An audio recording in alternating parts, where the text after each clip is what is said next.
Kristi Noem is gonna send you home. Hello and welcome back to the Reactivist Podcast. I'm Marlena Shibo. The former South Dakota governor, who is now the Secretary of Homeland Security, put on a bulletproof vest, and of course, the mob came after her. As I've said, performative. I mean, I want to show you an image of Kristi Noem, who was just confirmed, the former governor who's confirmed as Department of Homeland Security. I mean, it's as she's cosplaying. It's almost a game where she seems to be cosplaying, as I'm not sure what she thinks that she's portraying here. She might as well be at Comic-Con. I wouldn't say this is Comic-Con or theatrics in any way. Kristi Noem was in New York City with ICE during a federal raid where criminals are involved. Weapons could have easily been involved. Do I think she was busting down doors with the agents she was walking with? No, but she was still on the scene. I don't think Joy Reid would walk into that situation without a bulletproof vest. I don't think anyone would walk into that situation without a bulletproof vest. I wouldn't even walk into the situation. I'd be like, you guys got this. Call me when it's over and let me know how it went. And let's not forget that New York is an open carry state, which means anybody can have a firearm on them at any time. Kristi Noem is very familiar with guns, as she herself is quite the sharpshooter. And we know this because there was all of this talk about how she shot her dog and also her goat back in South Dakota.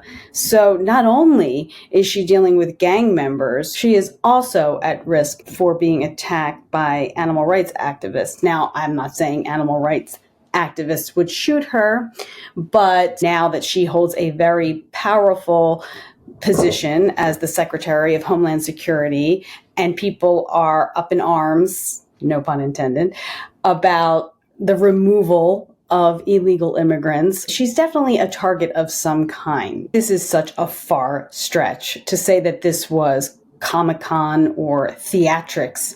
It's not theatrics. It's just not. A bulletproof vest will protect you from a bullet. Unlike the other theatrics that we are very familiar with, that one being the mask and it protecting you from absolutely nothing.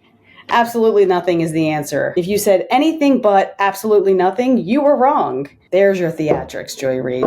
I mean, think about it. Donald Trump was shot at by a country boy in rural Pennsylvania while he was just campaigning. He wasn't even the president yet, and he was targeted. There's definitely a lot of hostility around the current administration, which she is a part of. So yes, bulletproof vest, I approve. Speaking of illegal immigrants, the women at The View have shared many opinions about this, and most recently they had on Michigan Governor Gretchen Whitmer to talk about the issue of illegal immigrants. If you're in the country illegally, you got a problem.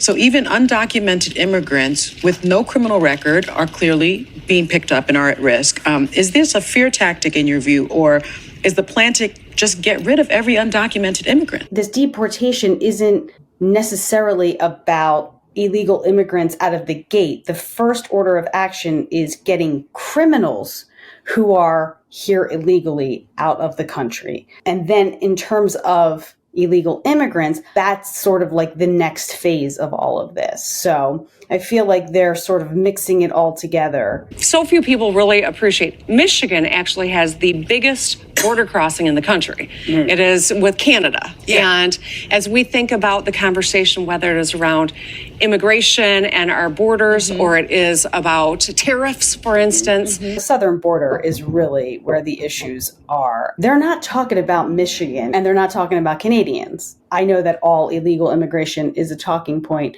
but at no time during all of these conversations having to do with immigration have people talked about busing Canadians from the northern border to sanctuary cities. That was never mentioned at all, Gretchen.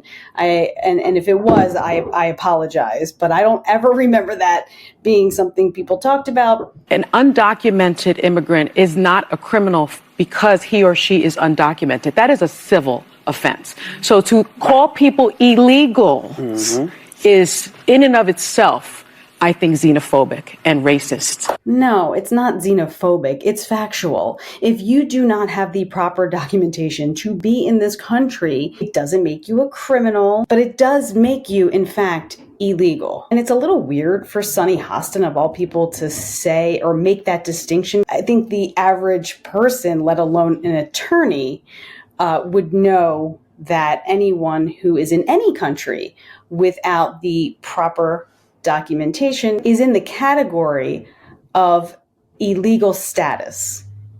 That's just facts.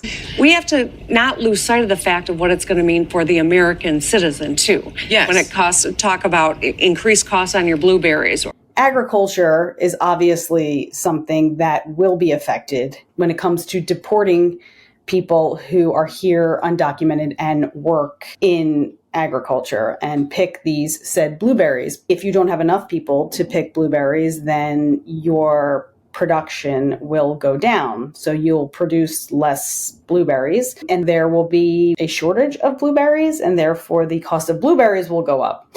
Okay, well, eggs seems to be the common thing that people talk about because I guess the majority of people must eat eggs. I haven't heard much of a crusade when it comes to blueberries. And yeah, I'm kind of being an ass. It's really just about the cost of food in general. But the Democrats have been known to talk about this issue of who's going to do these jobs that nobody wants to do. That in and of itself is a little racist, wouldn't you say? I never heard a conversation about these types of jobs being associated with deporting Canadians. Also this week, RFK Jr.'s confirmation hearing. He did a lot of explaining about his past comments regarding a word I can't say, but starts with a V. And he also was heckled by some activists who are pro-the, which is a stupid term anyway, pro and anti, pro and anti. It's not about being pro or anti. It's just about personal choice and not being forced to do anything through the government. That's all. That's all that is. So you can't say you're pro this and anti that. Like, there's a whole area in the middle there. Period. End of sentence. If you have a cough, no one can force you to take cough medicine, right? So they shouldn't be able to force you to do anything else. The theatrics I spoke about earlier with the masks, no one should be forced to put anything on their body for the sake of doing it, especially when there's absolutely zero efficacy. Out of the mouth of the man whose name I'm not going to mention, but who was preemptively pardoned recently, who said in his own words in an email that these face masks that you buy are not effective. Now I can hear the criticism already, so I'm gonna get ahead of it if possible. It's your choice of where you go, what you do, and who you speak to. And if you want to put face covering on or put a bag over your head, you do you. Don't tell me what to wear on my face. That's it. It's that simple, right? So back to the beginning. It's not about pro or anti.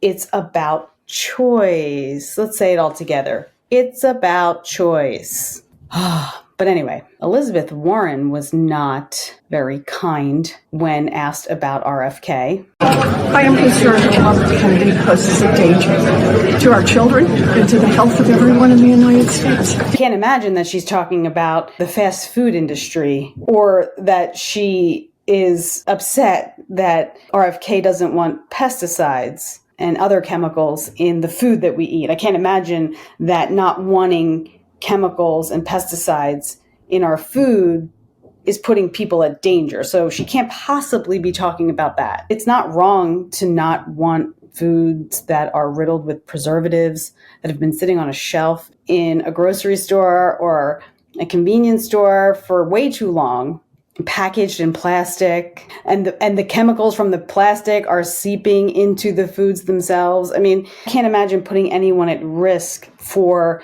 implementing regulations and new standards for food that we put in our body. That's not putting people in danger. It seems counterintuitive to putting people in danger. We are one of the unhealthiest developed countries in the world. We just are. I think that any effort, whether it's RFK or whoever in government, wants to put forth towards making the people in this country healthier through foods and other natural ways of being healthy. I think that that is a step in the right direction. And I think a step away from pharmaceuticals being used to keep people healthy is a step in the right direction. And if RFK can somehow manage that, I'm here for it. What we really need, what we really truly need, is a step away from screens and social media. And I know this is a topic that is talked about a lot, but it really is an unbelievable force. And it's not a force of good. Kids do not know how to use technology responsibly because they're not adults, right? And the influence that comes through these phones and these iPads is damaging, and it's hypnotizing. The fact that you can set screen time limits for your kids, and I guess for yourself too, but for your kids, says a lot. It means it needs to be regulated. Right? They wouldn't have time limits on screens. They wouldn't have filters. These things wouldn't exist if these screens weren't a problem and this technology wasn't a problem. So we could talk about physical health 6 ways to Sunday, but mental health is just as important.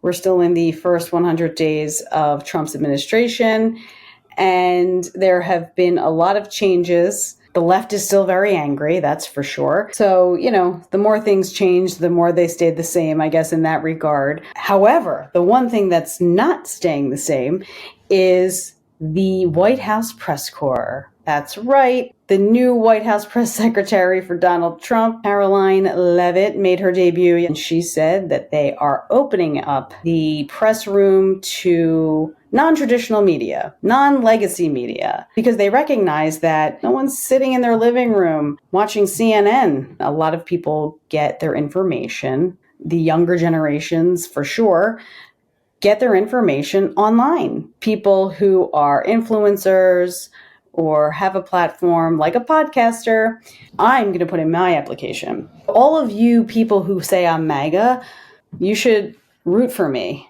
to be in that room. That would be amazing. I don't even know if I want to ask a question. I think I would just love to be there to listen, observe, and of course, react. And then come back to this chair, report, and let you decide. So what do you think? Would you like to see me in the White House press corps? Please say yes.